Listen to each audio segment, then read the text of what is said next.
Kembali lagi di channel Sahabat Catur. Pada video ini, kita akan membahas 4 jenis taktik pengorbanan dalam catur.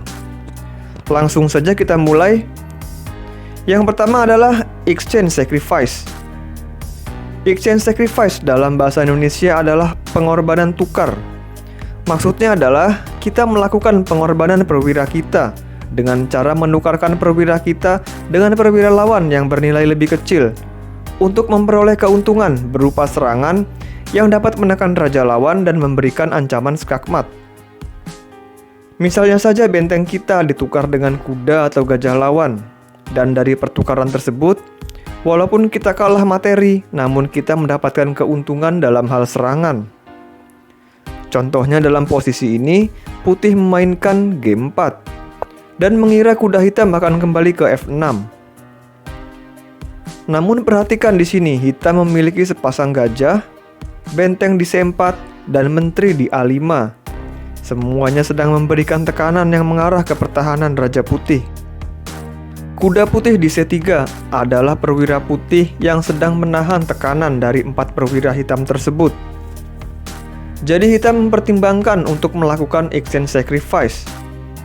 Jika hitam langsung melakukan exchange sacrifice dengan benteng makan C3 untuk memusnahkan defender bagi pion A2 dan mengancam dengan menteri makan A2 skak, putih dapat dengan mudah meresponnya dengan kuda makan C3.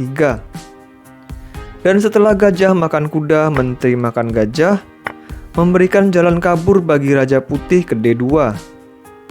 Setelah menteri makan A2 skak, raja C1, taktik exchange sacrifice hitam gagal karena raja putih bisa kabur ke D2. Kembali ke posisi awal. Di permainan aslinya hitam memainkan langkah kuda G3, menyerang kuda E2 dan benteng putih. Jika putih memindahkan bentengnya, hitam tinggal memakan kuda di E2 sehingga kuda C3 putih akan kehilangan kuda yang melindunginya. Sepasang gajah hitam bersama-sama dengan menteri akan mengobrak-abrik pertahanan raja putih. Pada permainan, putih memainkan kuda makan G3. Kuda putih di C3 kehilangan kuda pelindungnya, sehingga hitam dapat menghancurkan pertahanan putih dengan taktik exchange sacrifice. Benteng makan C3. Ini adalah tipe termudah dari exchange sacrifice. Putih tidak boleh memakan benteng dengan pion, karena setelah B makan C3, hitam akan melancarkan skakmat. Setelah menteri makan A2 skak, raja C1 dan diikuti menteri A1. Hitam telah berhasil mendapatkan kembali material yang dikorbankannya tadi, yaitu kuda, dan mempunyai serangan yang berbahaya pada pertahanan raja putih, dan hitam akan menang dengan segera. Kita berlanjut ke taktik yang kedua, positional sacrifice. Positional sacrifice adalah langkah pengorbanan perwira atau menukar perwira kita dengan perwira lawan yang bernilai lebih kecil untuk memperoleh keuntungan posisi. Jadi di sini keuntungan yang didapat dari pengorbanan tidak secara langsung memberikan serangan frontal kepada raja lawan. Namun keuntungannya berupa keuntungan posisi. Semisal memperbaiki struktur pion, menjadikan perwira-perwira yang lain jauh lebih aktif, atau untuk menciptakan pion bebas. Pada posisi ini, hitam memainkan F6, menyerang kuda putih. Namun putih mengabaikan ancaman tersebut dan melancarkan taktik pengorbanan yang penuh kekuatan dengan benteng makan B5. Setelah gajah makan benteng, benteng makan gajah, F makan E5, dan benteng makan kuda. Lihatlah posisi ini. Putih telah mengorbankan bentengnya untuk mendapatkan 1 kuda dan 1 pion hitam. Apakah alasan putih untuk melakukannya? Putih tidak terlihat mempunyai serangan yang berbahaya bagi raja hitam, sehingga kita sebut taktik ini positional sacrifice. Perhatikan putih mempunyai pion bebas di C5.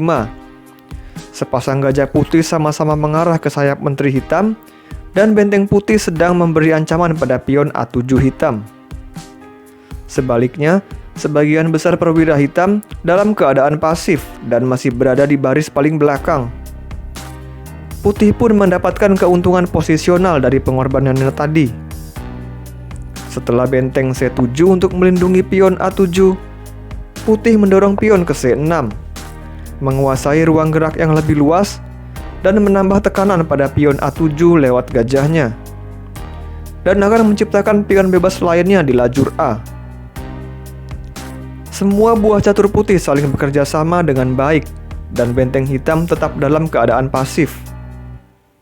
Keuntungan posisional yang didapatkan putih akan membawanya pada keunggulan di babak akhir nanti. Kita lihat contoh berikutnya.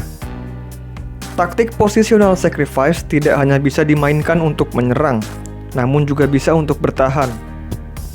Pada posisi ini, hitam dalam masalah. Hitam mempunyai struktur pion yang lemah. Putih mempunyai rencana untuk merebut pion C5 hitam dengan langkah menteri F2, diikuti kuda A4. Dan setelah kehilangan pion C5 tersebut, hitam akan kalah material dan juga tidak mampu menciptakan permainan yang lebih aktif. Hitam menggunakan taktik positional sacrifice untuk mencoba memperkuat pertahanannya dengan langkah mengejutkan benteng D4. Hitam menawarkan pengorbanan bentengnya untuk memperbaiki struktur pionnya yang bertumpuk di lajur C dan tetap membuat posisi menjadi tertutup. Jika putih menerima tawaran pengorbanan dari hitam dengan gajah makan benteng, C makan D4, dan setelah kuda A4, hitam dorong pion ke C5. Mari kita pelajari mengapa positional sacrifice yang dilakukan benteng hitam tadi merupakan langkah terbaik bagi hitam. Di permainan aslinya, putih memainkan kuda E2. Karena gajah A6 hitam dalam posisi jelek, maka hitam mereposisi gajahnya ke C8. Setelah kuda makan D4, C makan D4, hitam telah mengorbankan bentengnya untuk mendapatkan kuda putih. Namun hitam berhasil merapikan struktur pionnya, dan hitam menciptakan pion bebas yang baru di D4, yang memblok satu-satunya lajur terbuka, yaitu lajur D. Ini akan menyulitkan putih untuk mencari lajur terbuka untuk mengoptimalkan kedua bentengnya. Pada posisi ini, putih sebaiknya menjaga keunggulan materialnya dengan memainkan gajah D2 untuk membuka posisi melalui sayap menteri dengan memainkan pion A3 dan B4 di langkah berikutnya. Namun putih memainkan gajah F2. Dan setelah pion C5, hitam mempunyai ikatan pion yang kuat di pusat dan menyulitkan putih untuk membuka lajur di sayap menteri bagi kedua bentengnya. Jika putih tidak dapat mengaktifkan bentengnya, maka keunggulan material yang sudah didapat putih tidak begitu penting. Taktik positional sacrifice yang telah dimainkan hitam untuk bertahan telah membuat posisi menjadi tertutup dan memaksa putih berada pada kebuntuan. Taktik pengorbanan yang ketiga adalah clearance sacrifice. Saat menyerang, buah-buah catur kita harus dikombinasikan untuk saling bekerja satu sama lainnya. Terkadang buah catur kita dapat menghalangi buah yang lainnya saat sedang melancarkan serangan. Jika ini terjadi, kita perlu membuka jalan bagi buah kita yang sedang memberikan ancaman pada lawan.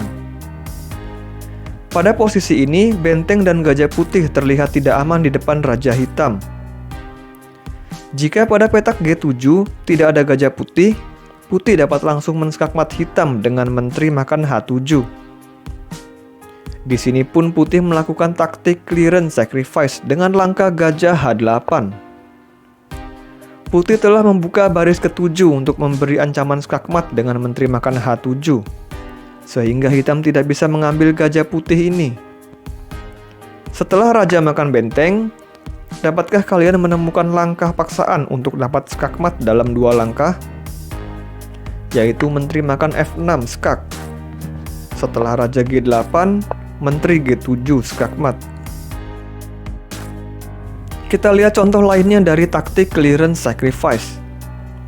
Pada posisi ini, jumlah material putih dan hitam seimbang, namun buah putih lebih aktif daripada hitam. Putih memainkan gajah F7 skak, memaksa raja hitam ke pojok.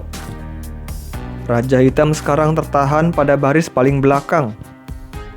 Sekarang taktik clearance sacrifice dapat dimainkan putih untuk membuka jalan bagi menteri dan bentengnya di lajur F. Dapatkah kalian menemukan langkahnya? Yaitu sebuah langkah cerdik gajah E8.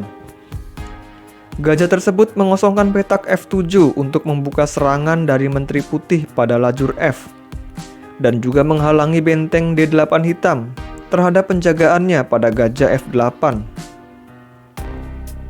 Pada permainan, hitam langsung saja menyerah, karena jika benteng hitam makan gajah, putih mempunyai langkah kemenangan dengan mengorbankan menterinya. Menteri makan gajah. Dan setelah benteng makan menteri, benteng makan benteng, skakmat. Kembali lagi ke sini. Jika hitam mencoba gajah makan C5 skak, putih akan mendapatkan gajah hitam setelah menteri makan C5. Benteng hitam tidak bisa memakan gajah putih karena akan diikuti menteri F8. Benteng makan menteri, benteng makan benteng, dan skakmat.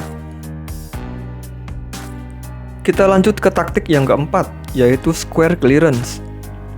Square clearance sebenarnya adalah salah satu jenis dari taktik clearance sacrifice. Square clearance adalah taktik menyerang lawan dengan cara mengosongkan suatu petak untuk ditempati buah catur lain yang dapat memberikan ancaman yang lebih berbahaya. Pada posisi ini, hitam membuat blunder fatal dengan memainkan kuda H5, menyerang gajah putih di G3. Sekarang kuda hitam sudah tidak berada di G7 lagi. Apakah kalian sadar bahwa raja dan menteri hitam berada pada satu garis diagonal? Jika kita bisa memindahkan gajah putih ke petak E5, maka menteri hitam akan dipin terhadap rajanya.